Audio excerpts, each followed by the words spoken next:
Ekologiyaga tupurgan g'amxo'rlikmi, yomg'ir so'ralgan paytda yondirilgan o'tlar? Xorazmda juma kungi ibodatlarda aholi tomonidan yomg'ir so'rab qilingan duolar qalblarni titratdi.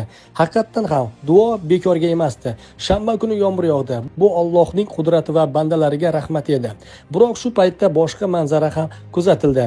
Shahar ichida ko'ppa kunduz kuni begona o'tlarni ataylabdan yoqish, ayrim hollarda esa Shovot bo'yida ommaviy tarzda o't yoqish marosimi uyushtirildi. Yomg'ir so'rab duo qilayotgan insonlar bir vaqtda tabiatga nisbatan shunday e'tiborsizlik kuzatilishi jiddiy qayg'u va o'ylantiruvchi holat. Yondirayotgan o't o'chmaydigan zarar. O't yoqish atmosferaga zararli moddalarni tarqatadi, tuproq unumdorligiga salbiy ta'sir qiladi, biologik xilma-xillikni yo'q qiladi. O't o'chmas bo'lsa, yong'in xavfni keltirib chiqaradi.